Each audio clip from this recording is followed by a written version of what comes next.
Salut, j'ai reçu ce matin le HTC One X que je voulais tester depuis quelques temps parce que je suis un utilisateur d'iPhone et que j'hésite à passer Android et c'est le premier téléphone à m'avoir donné envie de passer sur Android, notamment grâce à la surcouche HTC Sense que certains n'apprécieront pas, d'autres apprécient. Voilà. Désolé pour la petite vibration.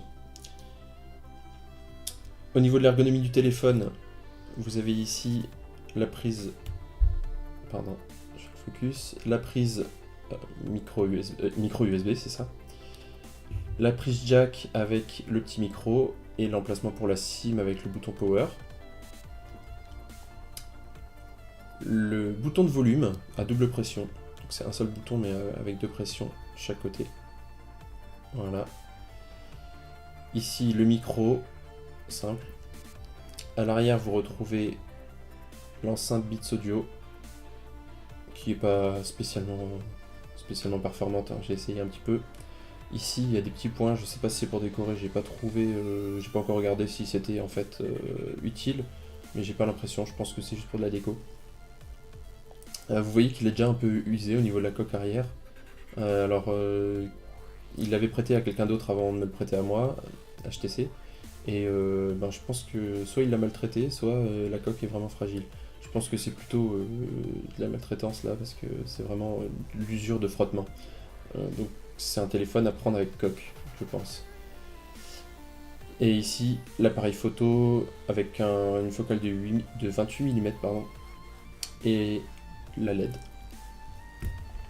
À l'avant, vous retrouvez le bouton retour, le bouton home et le bouton multitâche. Ça c'est nouveau, c'est depuis Android 4, donc Ice Cream Sandwich. Ici vous avez donc HTC Sense, le déverrouillage se fait en soulevant l'anneau ou bien en cliquant sur un icône d'application et en le glissant dans l'anneau.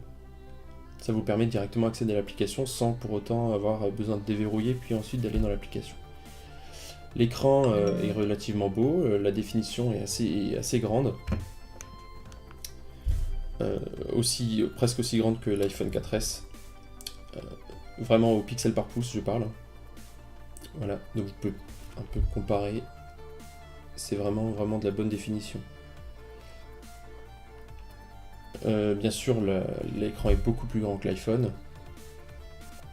Et voilà. Je vais vous donner mon retour dans une semaine environ. Donc ça sera vraiment sur le téléphone, mais aussi sur Android. Donc en tant qu'utilisateur iPhone, j'ai pratiquement jamais utilisé Android. J'ai déjà utilisé quelques téléphones, mais sans plus. Donc ça sera vraiment un retour à ce niveau-là, une vraie comparaison entre les deux.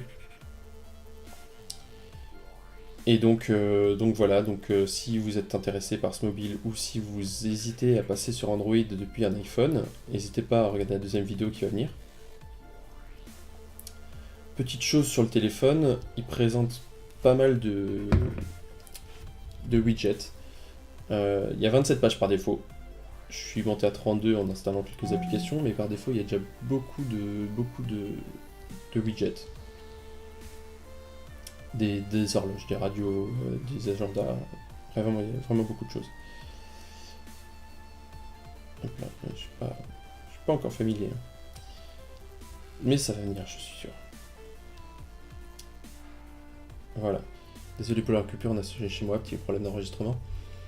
Vous retrouvez à l'avant aussi la caméra faciale ainsi que le haut-parleur avec une petite LED verte ou rouge selon si le mobile est en veille ou en chargement. Qu'est-ce que je pourrais dire d'autre? Je pense que j'ai fait le tour.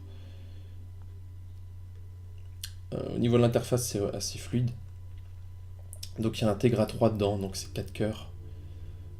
Et il semblerait que le HTC One S a une meilleure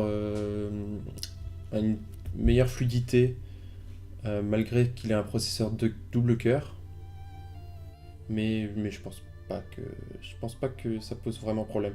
En multitâche, je pense qu'il va tout de même mieux se débrouiller le One X, puisque finalement les processeurs vont vous permettre d'utiliser plusieurs applications en parallèle.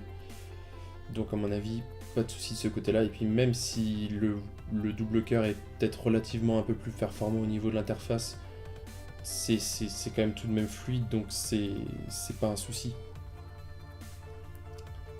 Voilà, donc je vous invite à voir mon retour dans une semaine sur le téléphone et en même temps sur Android. Donc si vous êtes aussi sur iPhone et que vous hésitez à passer sur Android, ce sera l'occasion de vous faire une idée. Voilà, donc je vous dis à dans une semaine et bonne semaine.